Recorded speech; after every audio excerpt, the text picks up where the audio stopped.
Welcome everyone to another edition of Research Bytes, where we share bite-sized knowledge from the field of sports science with a specific focus on youth athlete development.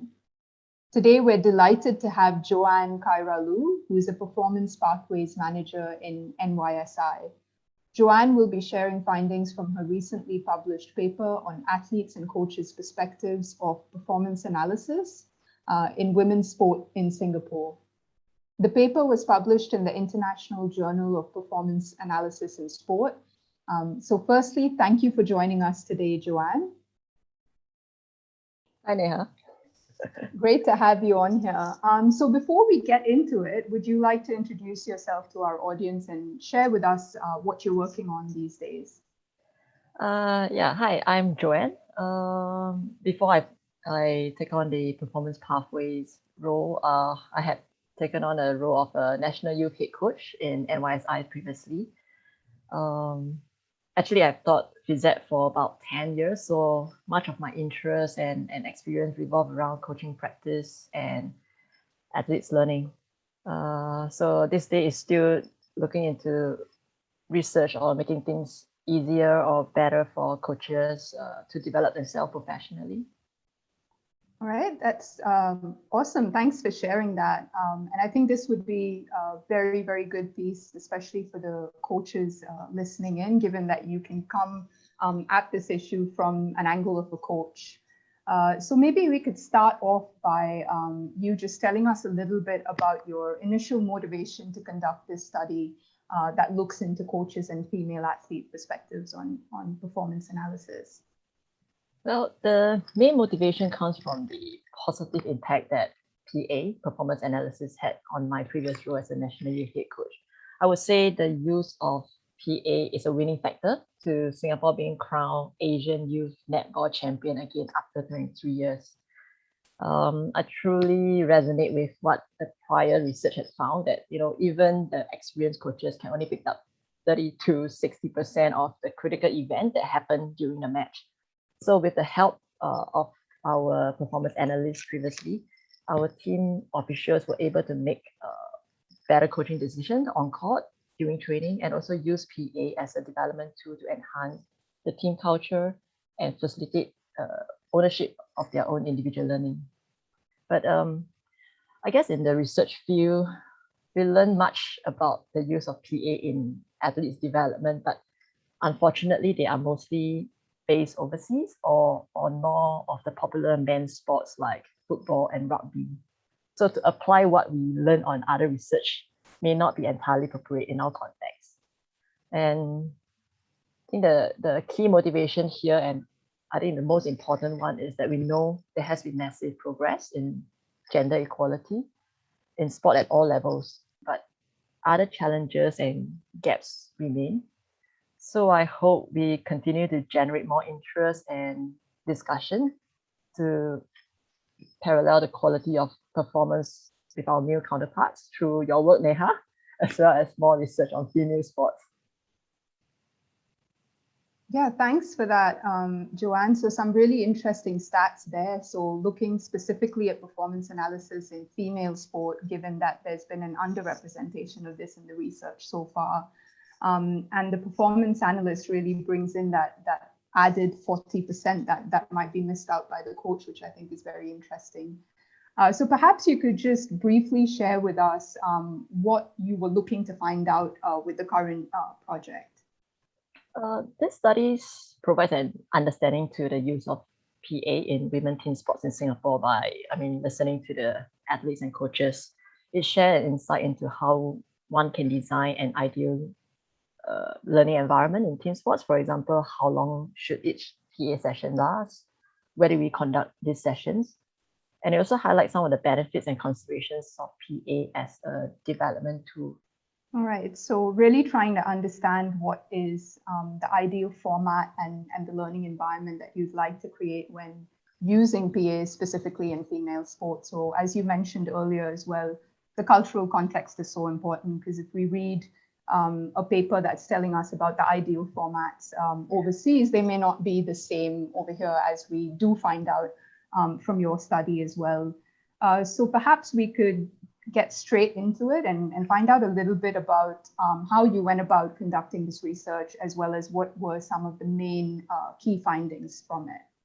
We approached the athletes and coaches in women's water polo and the netball team in 2 phases. The first phase is to gather questionnaire responses from them, followed by semi-structured interview conducted on the coaches and the athletes separately. So one of the key findings, I think, first of all, we'll talk about the conducive learning environment for team sports in local context. I mean, well, Western and Asian culture alike all would agree that no one appreciates a classroom setting when a PA is conducted, delivered to them. As one of the athletes highlighted, they want to be actively involved, and it will be best if they can apply directly onto the training ground straight after. Similar to prior research, having discussion before training or competition are indeed more beneficial than a coach-led session.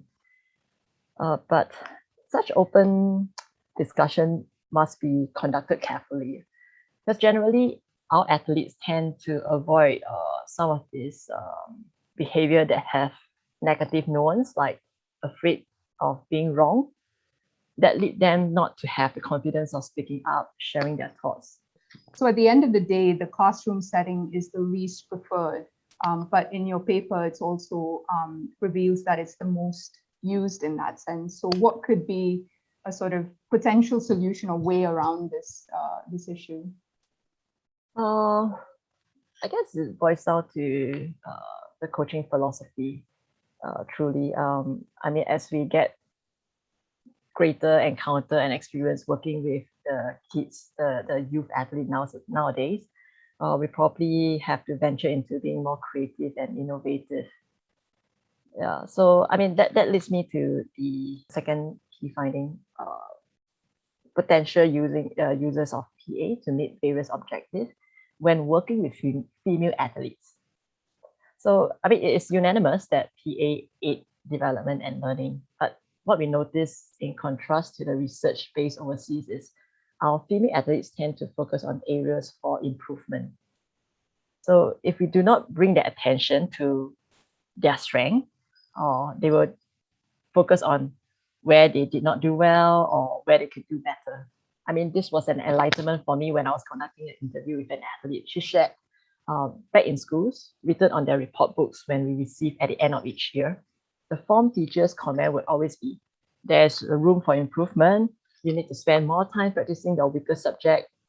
I mean, we are so used to hearing more feedback and praises in life, but truly having a more encouraging environment to inspire and motivate the athletes intrinsically.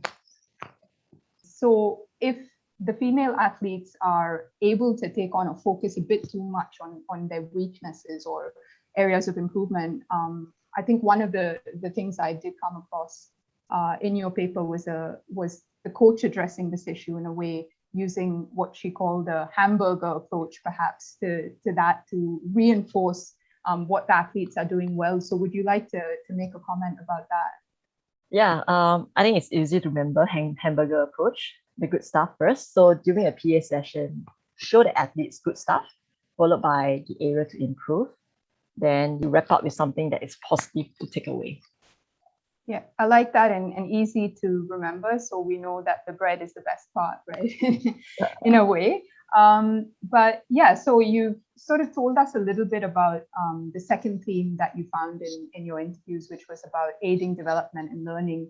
So what were some of the other themes that you found from these interviews?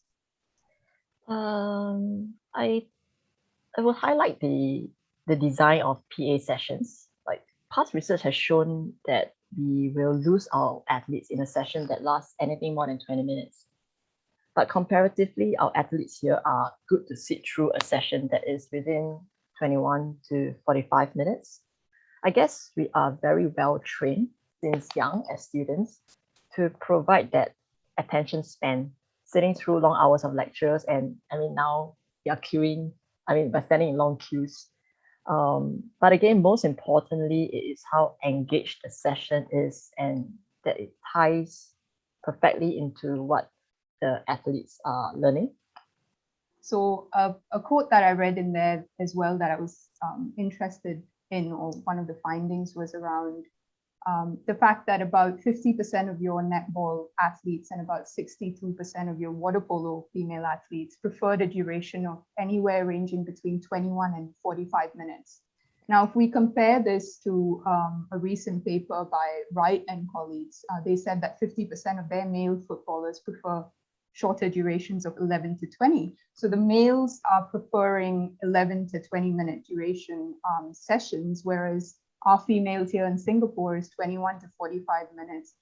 Would it be too simplistic for me to put that down to just different attention spans between males and females? I hope to say that, but I guess it's boils down back to the culture, what we have gone through since young. I mean, for those who have been staying and studying in Singapore, we know that we have been conditioned to be able to provide that attention for a longer period of time. So those classrooms, the classes that we have, I guess have already helped us to allow us to expand that similar attention during our physical activities like trainings and competitions. Yeah, so I don't think there has been much research whether there's a gender difference, but more of the cultural context.